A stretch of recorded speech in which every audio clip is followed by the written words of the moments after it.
수술적인 치료법도 있다라고 언급을 해주셨는데 그러면 치료 방법 중에 수술적인 치료는 어떤 방식으로 이루어지나요? 네, 경증이라면 수술보다는 경화요법을 치료한 것이 낫겠지만 그렇지 못한 경우에서는 수술을 해야 됩니다. 네. 하지정맥 수술은 크게 외과적인 제거와 정맥내 요법으로 분류를 할 수 있습니다. 외과적 제거라고 하는 것은 피부 절개 후에 문제가 되는 혈관을 잡아당겨서 제거하는 방법으로 혈관이 심하게 울퉁불퉁하거나 혈전이 있어서 혈관 전용 레이저 수술이 부적합한 경우에 시행되고요. 이 정맥내 요법이라고 하는 것은 카테타를 정맥 내부에 삽입한 후에 고주파라든지 레이저 등을 이용해서 문제가 되는 혈관을 치료하는 방법입니다. 네, 이 레이저 치료법도 이제는 많이 보편화가 되고 효과도 좋다라고 들었는데 조금 더 자세히 설명해 주세요. 네, 레이저 치료법은 전신 마취가 필요 없이 국소 마취만으로 치료하게 됩니다. 아, 네. 초음파를 이용해서 문제가 되는 혈관을 정확하게 찾아내어서 레이저 도관을 문제가 되는 정맥 혈관에 위치시킵니다. 그 후에 혈관 내막을 태워 역류 현상을 방지하게 되는 치료법입니다. 또한 시술 시간이 짧고 전신 마취나 척추 마취가 없이 부분 마취만으로 가능하고 절개가 없어 출혈이라든지 통증 감염의 위험이 극히 낮습니다. 또한 고령이나 고혈압, 당뇨 같은 질환을 가진 분들도 충분히 시행이 가능하며 수술 후에 일상생활이 가능하며 당일 입원만으로도 가능한 치료법입니다. 네, 자 여기서 다시 건강한 참견 들어갑니다. 한 시청자분이 하지정맥류 치료를 받으면 완치가 가능한 건가요? 재발 걱정은 안 해도 되는 건가요? 질문을 주셨거든요. 재발 걱정할 필요가 없는 건가요?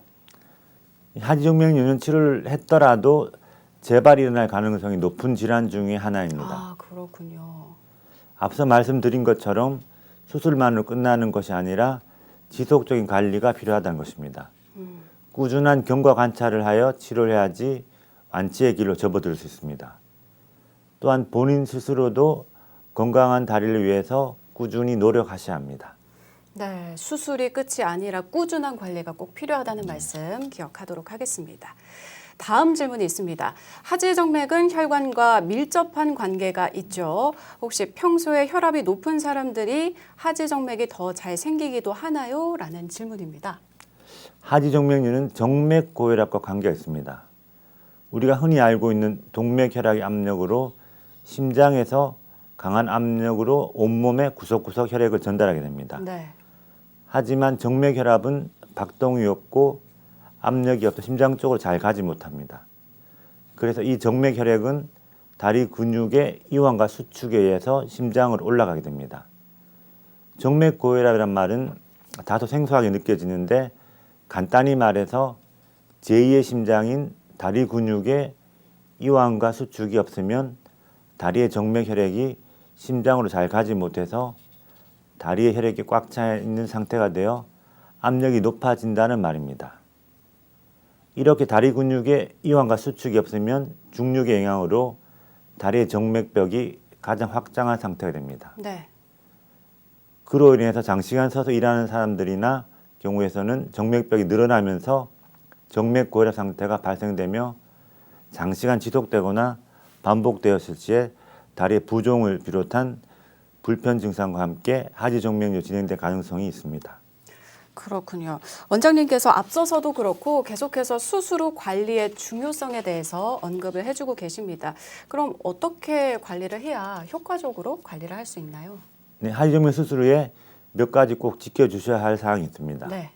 수술 한 달 정도는 염증 발생의 위험이 있으니 음주를 삼가해 주시고 다리에 뜨거운 열이나 가해지는 사우나, 탕목욕, 찜질방, 반신욕 등의 활동은 피해 주셔야 합니다.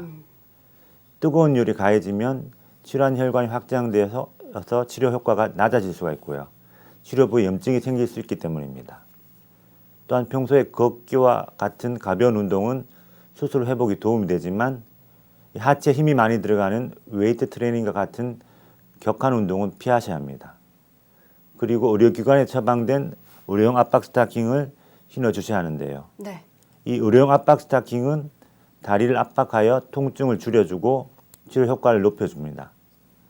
압박 스타킹은 개개인에 따라서 착용 기간이 다르며 하지 정맥이 심한 분일수록 더 오랫동안 착용을 해주셔야 합니다.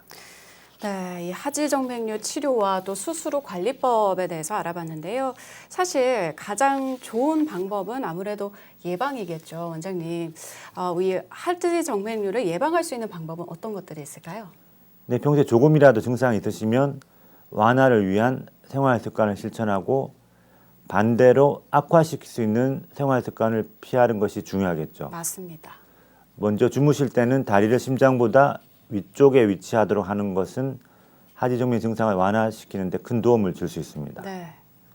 하지만 하지정맥류는 열에 민감한데 사우나처럼 몸에 열을 더하는 행위를 반복한다면 혈관의 팽창으로 하지정맥류가 악화될 수 있습니다. 네.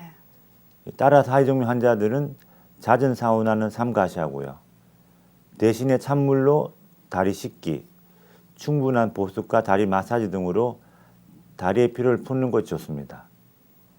그리고 종아리 근육을 자주 사용하고 강화하려면 까치발 동작을 자주 하는 것이 좋습니다. 네. 특히 오래 서 있는 직업을 가진 분들은 다리를 자주 움직이지 못하기 때문에 수시로 까치발 동작을 하는 것이 하지정맥 예방과 증상 완화에 도움이 됩니다. 또한 걷기 운동을 꾸준히 하는 것도 큰 도움이 됩니다. 네, 그렇군요. 이 하지정맥류가 계절의 영향도 많이 받는다고 알고 있습니다. 특히 겨울철에는 더욱 조심을 해야 한다고 하는데 겨울철 관리법에 대해서도 조금 알려주세요. 네, 하지정맥은 여름철과 더불어서 실내외 온도차가 커지는 겨울철에도 주의를 하셔야 합니다. 추운 겨울에는 혈관이 수축되고 혈액순환이 원활하지 않아서 다리가 붓고 혈관이 부풀어 오를 수 있습니다.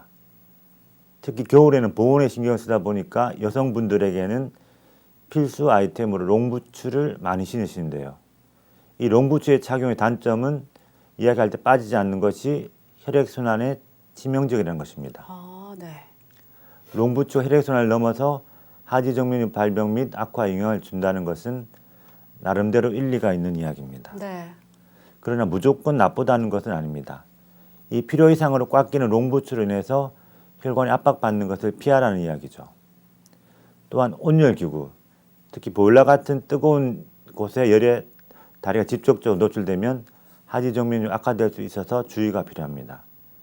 또한 사우나나 찜질방도 다리 정맥이 확장된 곳으로 피가 몰려 부기가 더 심해질 수 있으니까 주의하시길 바라겠습니다. 네, 그리고 겨울철에는 홈 트레이닝을 하시는 분도 굉장히 많습니다. 하지정맥류 환자들이 홈 트레이닝을 할 때 특히 좀 주의해야 될 사항이 또 있다면서요? 네, 가정에서 홈 트레이닝을 하실 때는 스트레칭과 코어 운동 같은 근력 강화 운동을 적극적으로 권장해 드립니다. 네. 그렇지만 다만 울퉁불퉁한 혈관이 심하게 돌출된 경우라면 가벼운 스트레칭 정도만 시행하는 것이 좋습니다. 이 정맥순환 장애나 하지정맥류는 중력 영향을 많이 받을수록 그 증상이 악화되기 때문입니다. 또한 러닝머신을 이용한다면 가볍게 걷는 정도의 운동을 10분 내로 하는 것이 가장 좋습니다. 네, 그렇군요. 오늘 하지정맥류에 대해서 닥터정맥 의원 이동규 원장님과 함께 이야기 나눠봤습니다. 원장님 좋은 정보 감사합니다. 네, 감사합니다. 이제 하지정맥류는 어르신들뿐만 아니라 전 연령층에서 발생할 수 있는 질환이 됐습니다. 그냥 넘어갈 수 있는 질병이라고 생각하기 쉽지만 한 번 생긴 정맥류는 사실 저절로 낫지는 않는 질환입니다. 발생하기 전에 미리 예방하거나 또는 더 심해지지 않도록 건강한 생활 습관 가지시기 바랍니다. JCN 건강 플러스 여기서 마치겠습니다. 오늘 함께해 주신 여러분 고맙습니다.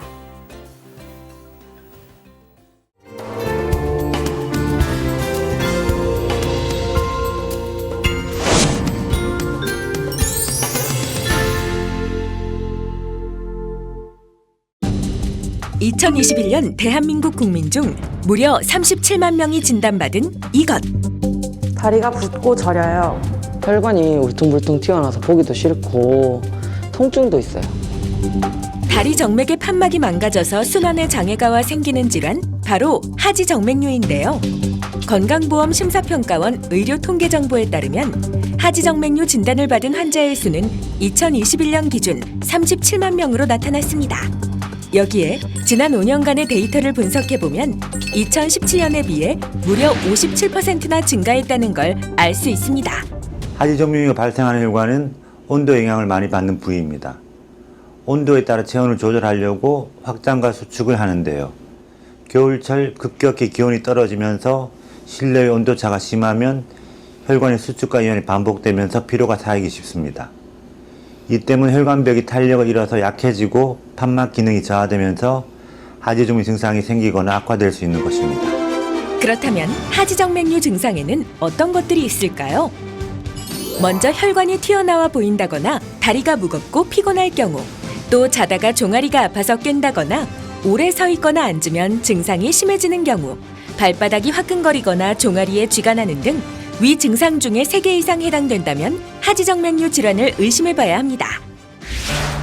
특히나 하지정맥류는 자연적으로 치유가 어려운 질환이기 때문에 증상이 있을 때는 바로 의료기관을 찾는 것이 가장 좋은데요.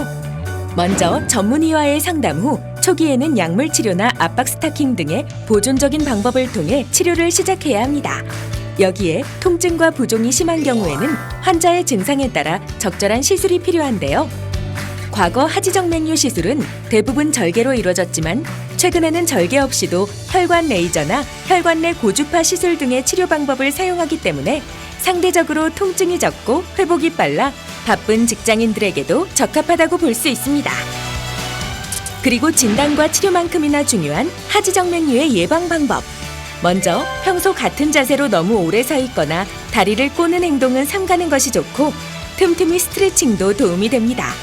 또 갑작스런 운동보다는 가벼운 산책과 계단 오르기 등 자신에게 맞는 적당한 운동으로 다리 근육을 길러 혈관이 늘어나는 걸 방지하는 게 중요합니다. 하지정맥 생명과 직접적으로 연관된 질환이 아니라서 방치하는 경우도 많은데요. 하지만 계속 상황이 지속된다면 피부가 착색될 수 있고 심하면 궤양까지 생길 수 있기 때문에 증상이 의심된다면 반드시 병원을 방문해서 진단을 받아보는 것이 좋겠습니다.